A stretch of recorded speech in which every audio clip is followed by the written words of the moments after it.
Welcome to part 2 of the home theater that came to fruition.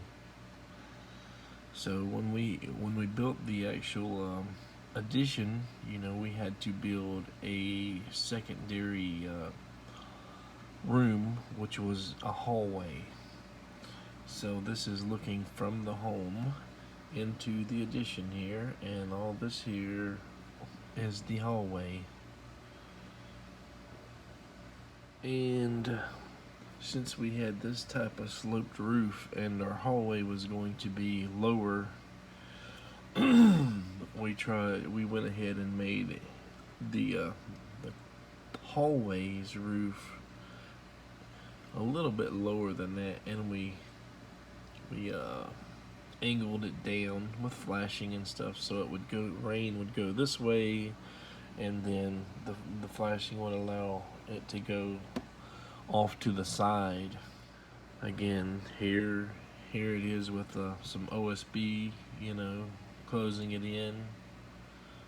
And here are a lot of wires that are coming from the main home that haven't been, I guess, run to the actual addition yet. And the roof itself on the closet, tar papered the outside, on the OSB before we actually put the siding on it. And because the ceiling on the closet and the roof was so thin, basically as thin as a piece of plywood and a 2x4, that didn't give us room for 3.5-inch insulation. So we put foam insulation up there before putting the sheetrock up. But the sides got R13 normal insulation. We wanted outdoor speakers, so on the side facing the open yard area, we put stereo speakers, outdoor speakers, these guys here,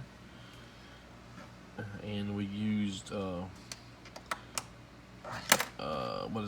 ohm matching speaker switch from the stereo, the left and right speakers from the home theater system.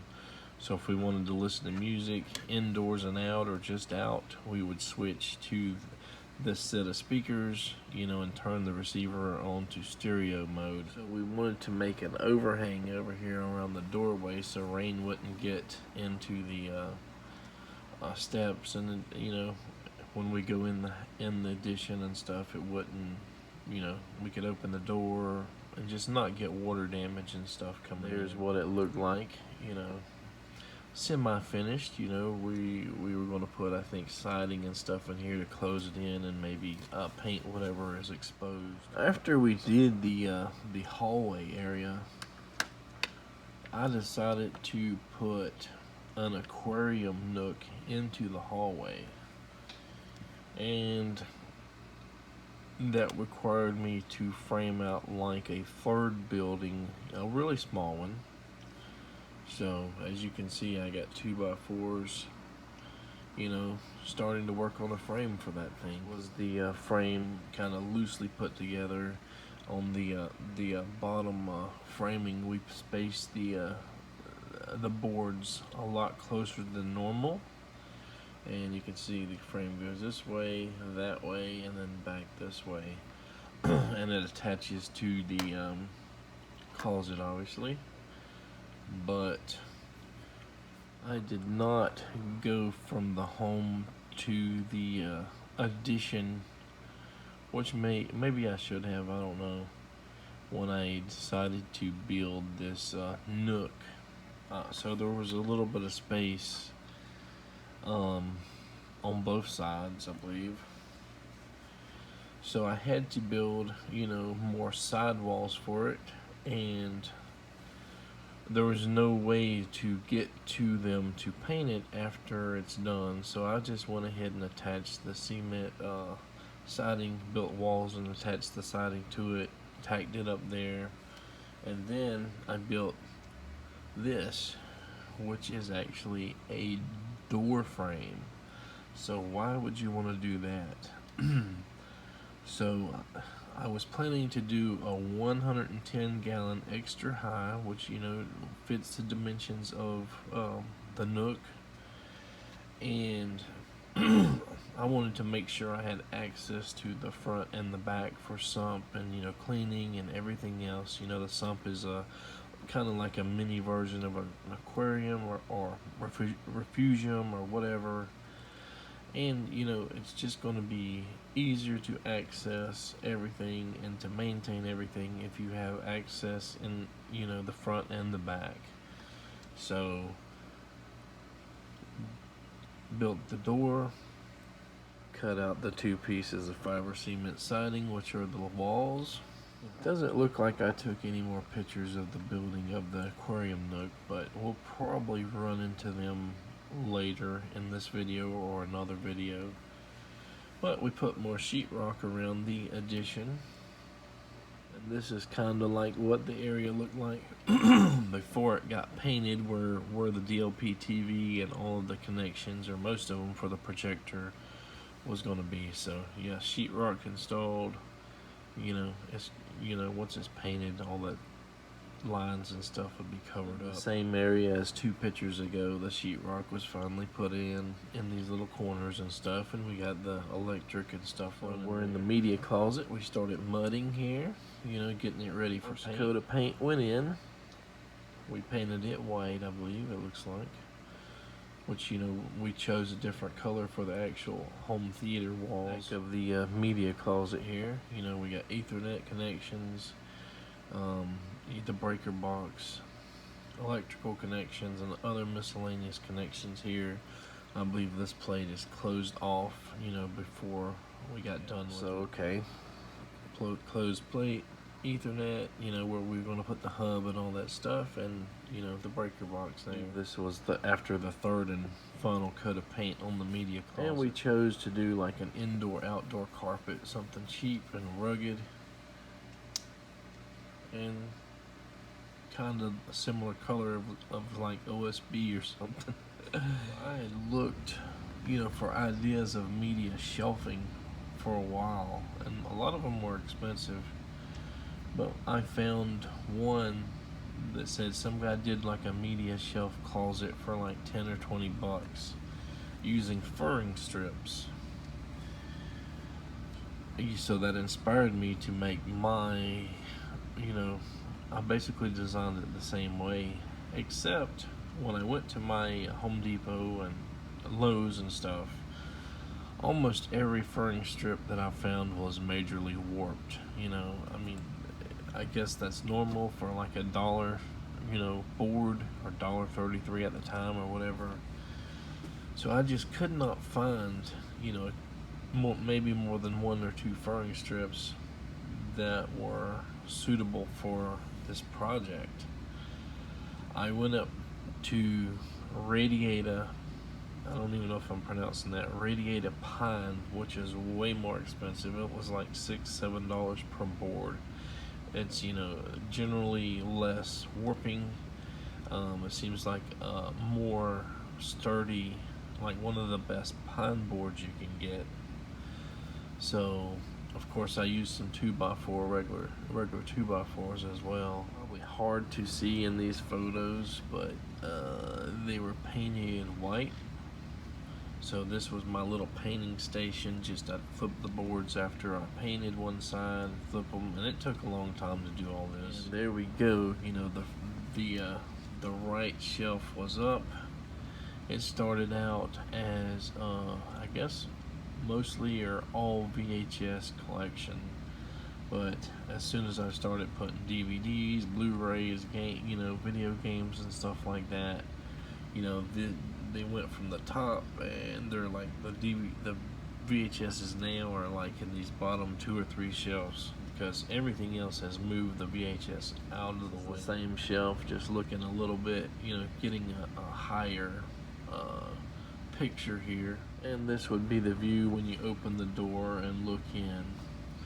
So, you know, you got TI-99, Famicom, Sega Genesis, you got like Turbo Duo PC Engine, some VCDs, CDIs, Mega CDs, Saturns, Nintendo, Super Nintendo, PlayStation 1, probably Dreamcast, You know, over here you got GameCube, Xbox, PS2, all that stuff, 3D Blu-rays.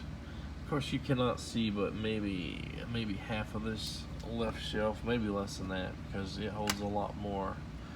You know, basically the same as these here. I have like some 3DOs and stuff up here, maybe some clamshell games as well, maybe a few computer games. But this guy holds somewhere between 2,000 and 3,000 pieces of media total.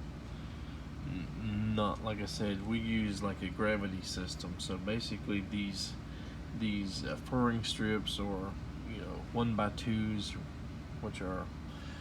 which I said we didn't use the cheap furring strips because we couldn't find any suitable. So basically the outer edge is on these strips, and if this was level, basically these games kind of sit at like a little bit of an angle, so gravity feeds them and pushes them into the wall like this, so you don't need like a big 5, 6, 8 inch shelf at the bottom like a big piece of wood. It makes it a lot cheaper to use. Sometimes these guys do fall down. I don't know what causes it, especially like 3DO big box games and stuff like that, but for the most part it holds your DVDs, Blu-rays, Nintendo games, whatever, even a lot of box games. You'll see in the entrances above the door when you walk in, you have to turn around and reverse, and look up, and there's two little shelves for, whatever. I got cassettes here, a couple little 8-tracks, and there's a box of floppies. Obviously, we can't use Laserdisc, super big box PC games. We can't really put 45s or LPs, in there, and most of the consoles won't fit in them slots. So this is just a portion of my collection, and I don't have my like Atari 2600, 7800, a television, and a lot of those in this area, because there's probably just not enough room for all of the loose carts. I do have some box, I think Atari and stuff, maybe even a television in the media closet, but not anything back loose. To the hallway. We put drywall up on the wall, and if anybody's wondering what that doorway is, it was kind of another last minute idea to do something else that didn't really work out, so that's kind of a sore topic. Maybe one day we'll go in there and figure something out later, but just ignore that. So the ceiling here, it looks like there's a board sticking out the ceiling, but that's actually a different area, I don't know if that's the home or the addition, I can't really tell. But this is where the foam and stuff was, the foam insulation. Now it's sheetrocked over. So this is the aquarium nook where it was cut out. It was sheetrocked. Right here is the door or whatever. Basically, it's a few inches up from the floor, and it's curved with the floor.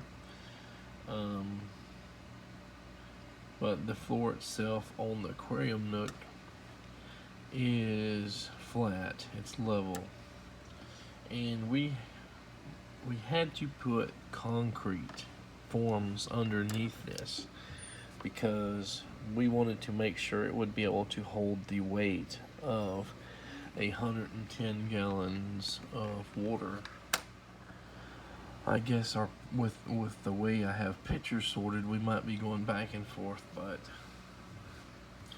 we were going to originally hire somebody to mud the ceiling, and somebody quoted us like, $200, and then actually come out to look at it, and they wanted like $2,000. We got to do this, we got to do that. The sheetrock wasn't perfectly, lined or something like that. They said it's going to be such a bigger job than what they thought it was going to be. So I didn't want to try to do it myself. I had done mudding and sheetrocking and sanding before, and I do not like that job at all. What I did find was wall paneling. You can get it in a big sheet like for a wall, or you can get it in these kind of tongue and groove individual pieces. I don't know if they're 5.5 inches wide or what, but you can buy a few of these and put on the seams. Guess what? That's what we did. We glued and nailed, stapled the this wall paneling to the seams to make it look sort of flush. This kind of gives you a better idea. This looks better than the previous picture. But of course we painted it after we put it up. Another shot here, as you can see. The projector mount and all went. Now you can see the ceiling up here that is mostly painted. The trim, or that wall paneling stuff, the tongue and groove, is blended in really well, and it actually did a really good job. Here's another picture. You got it around the lights, the speakers, the projector mount and all that stuff. It looks, it turned out amazing. If you don't know how to do like mudding and drywall seams and stuff, and don't want to use seam tape and fiberglass tape and all that, do this. I mean, these panels aren't super cheap because you only get so many in a pack, and you're going to need multiple packs. And you're going to have to paint it, and it is kind of difficult to get paint in all the little nooks and crannies in this, but it's still worth it if you're on a budget and do not want to pay a professional drywaller. But how everything looks, I mean, we got ceiling fans. It just looks like it's professionally done now. And we started working, I guess, on painting the walls using our kind of own, mix of I mixed 2 different paints here, and I have no idea what it would be called. I would have to take a piece somewhere and color match it, to do it. And it's you do not have to paint your walls black. I'll tell you that right now. If you got black curtains and a dark paint like this that's not super dark, your theater will be black without lights in it. It'll be like nighttime. It'll be nighttime without,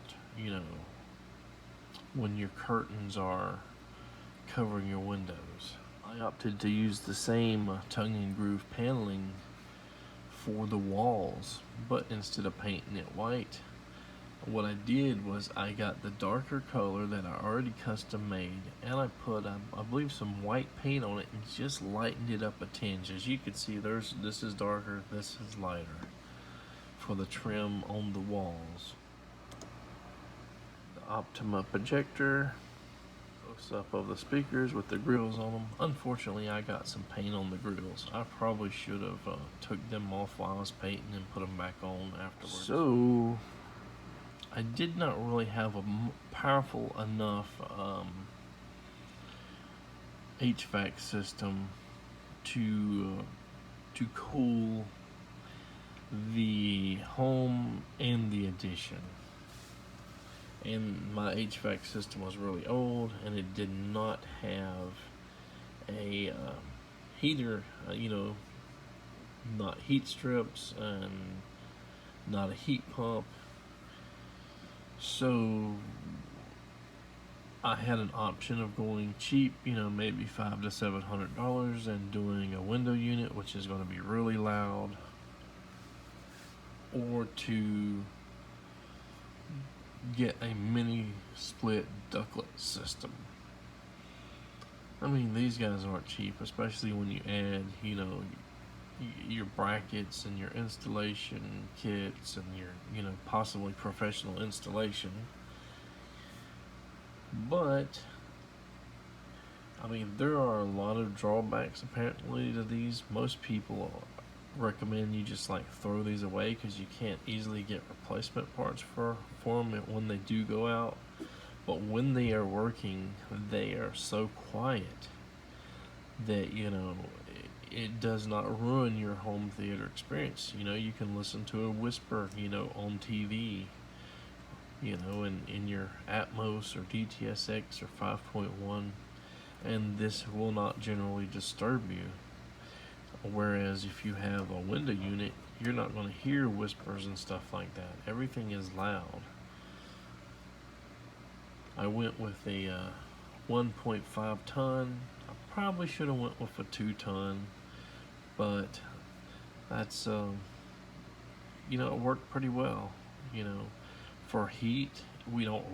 We're in Florida. We're not 30 below, so a lot of the systems you get have like a standard heating that matches sort of the cooling in it. We kind of need more cooling power than maybe what the guides and all recommend. Oh, for this square footage you need this cooling in this temperature zone, but it doesn't always work. There could be insulation issues, air leaks, any little things that can leak air or cause heat to come in. And but for heat, we don't need that much heat. This is fine. Even something smaller would have been fine for the heat. This is a heat pump. I opted to install this myself, except for doing the lines, the freon lines, and to actually release the freon, which is illegal in the state to do without a licensed HVAC company. So I had a licensed company come and do that.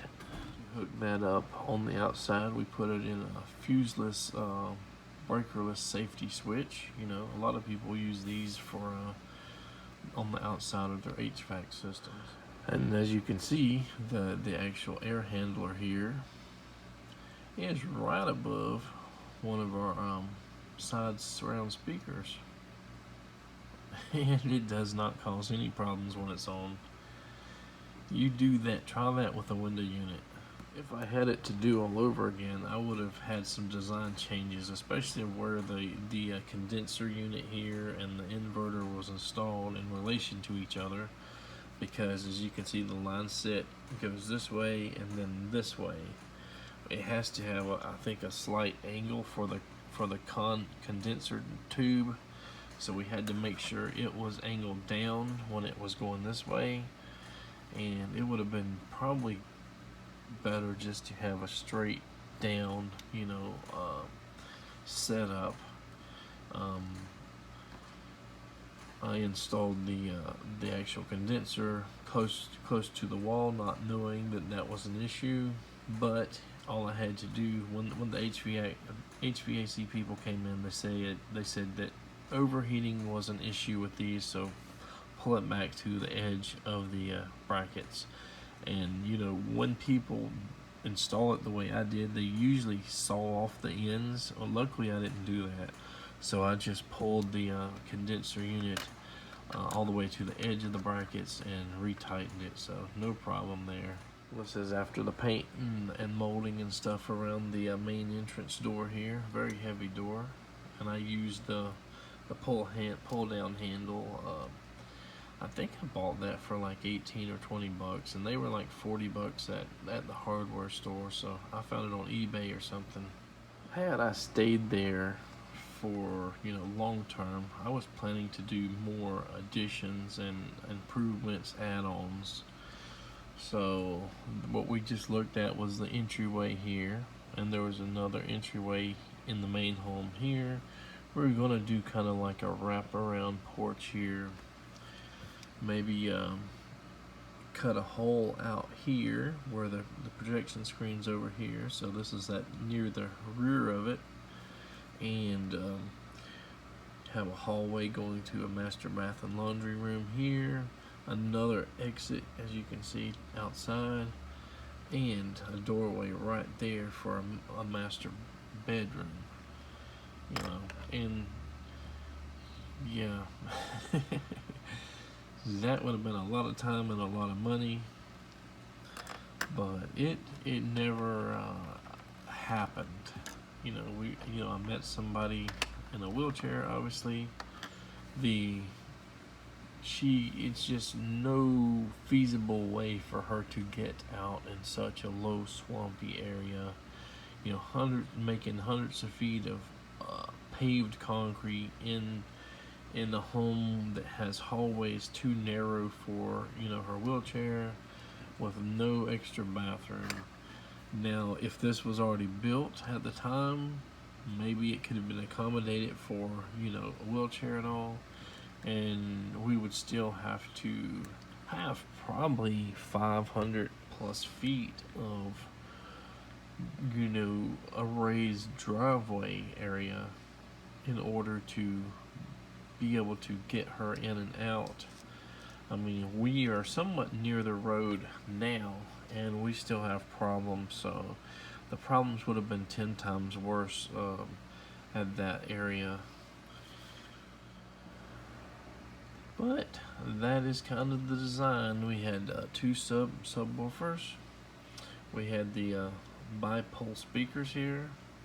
We had the center speaker, and the left and right speaker, projector, DLP 3D TV. Projectors were somewhere around here. I was going to put a jukebox right there. Media closet is right in here. Other entryway into the home right there.